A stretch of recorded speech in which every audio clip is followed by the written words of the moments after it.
আমার প্রিয় মাধ্যমিক শিক্ষার্থী বন্ধুরা, তোমাদের সকলকে আমার চ্যানেলে স্বাগত জানাই। আশা করছি তোমরা সকলে খুব ভালো আছো। আজকে আমি তোমাদের WBHS যে মাধ্যমিকের টেস্ট পেপার প্রকাশিত হয়েছে 2025-এ, তার পেজ হচ্ছে 48A এবং 51A। সেখানে 7 নম্বর এবং 8 নম্বর স্কুলে তোমাদের বাংলার প্রশ্ন দেওয়া রয়েছে। আমি এখান থেকে তোমাদের MCQর উত্তরগুলো একটু দেখিয়ে দেবো।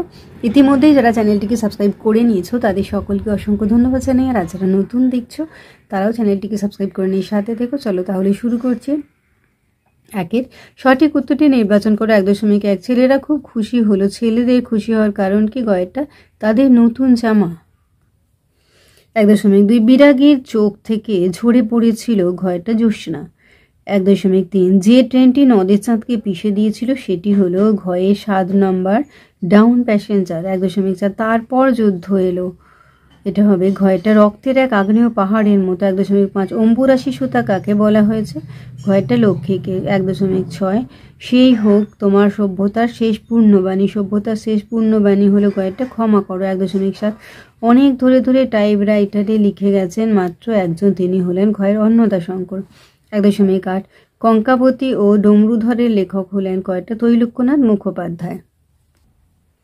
1.9 হিমালয়ের জন্য পৃথিবীর মানদণ্ড উক্তিটি গয়ের কালিদাসের। 1.10 ব্যাস বাক্যে ব্যবহৃত ব্যাস শব্দের অর্থ হলো ক্ষয়টা বিস্তার। 1.11 অনুসর্গ এক প্রকার, এটা হবে গয়টা অব্যয়পদ। 1.12 আচ্ছা, এটা পরিপদের আছে, এটা হবে পরপদের অর্থ প্রধান রূপে প্রতীয়মান হয় যে সমাসে তার নাম গয়টা তৎপুরুষ সমাস। 1.13 কোন বাচ্চে কর্তা অনুপস্থিত থাকে? এটা হবে ঘয়টা কর্মকর্তী বাচ্চে।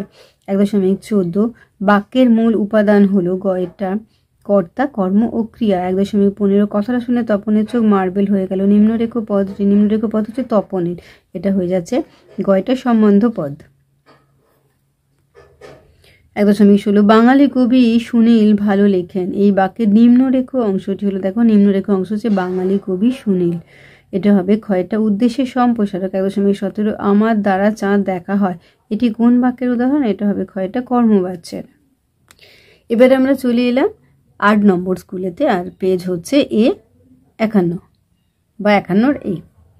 দেখো একের বলা হয়েছে সঠিক উত্তরটি নির্বাচন করে 1.1 পাঠ্য জ্ঞানচক্ষু গল্পটি আশাপূর্ণা দেবীর কোন গল্পগ্রন্থ থেকে নেওয়া? এটা হয়ে যাবে গয়টা কুমকুম। 1.2 আর আমাদের, এটা হবে 4 জনে সকাল সন্ধ্যার আড্ডার ঘর। 1.3 নদের চাঁদ পেশায় ছিল ঘয়টা স্টেশন মাস্টার। 1.4 অসুখী একজন কবিতায় উল্লেখিত দেবমূর্তির হলুদ বর্ণ কিসের প্রতীক? গয়টা ধ্যানমগ্নতার। 1.5 কবির সঙ্গীতে কিসের আরাধনা বেজে উঠেছিল? গয়টা সুন্দরের। 1.6 কার অনুরোধে কবি সৈয়দ আলাওল সিন্ধু তীরে কবিতাটি রচনা করেন? গয়টা মাগন ঠাকুর। 1.7 বাবু কুইল ডাইভার্স শব্দবন্ধটি ব্যবহার করেছিলেন, এটা কয়টা? Lord Curzon. 1.8 রবীন্দ্রনাথের চিত্রকলার সূচনা ঘটে ক্ষয়ের পাণ্ডুলিপির পাতায়। 1.9 নিম্নলিখিত কোন অলঙ্কারটি বৈজ্ঞানিক প্রবন্ধে কম বেশি ব্যবহার করা হয়? ঘয়টা অতিশয়োক্তি।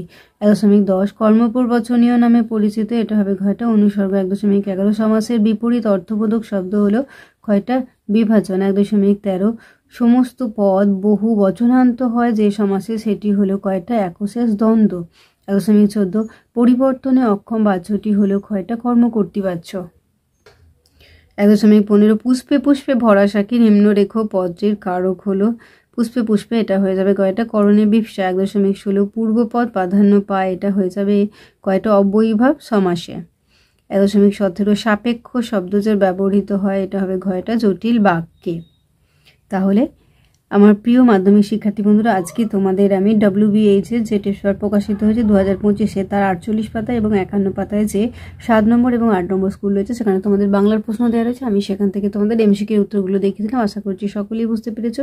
ভিডিওটি দেখার জন্য তোমাদের সকলকে অসংখ্য ধন্যবাদ জানাই। ভালো লাগলে লাইক করো, কমেন্ট করো, বন্ধুদের মধ্যে শেয়ার করো। আর আগামী দিনে নতুন নতুন ক্লাসগুলো পাওয়ার জন্য অবশ্যই চ্যানেলটিকে সাবস্ক্রাইব করে সাথে থেকো। তোমরা সকলে খুব ভালো থেকো।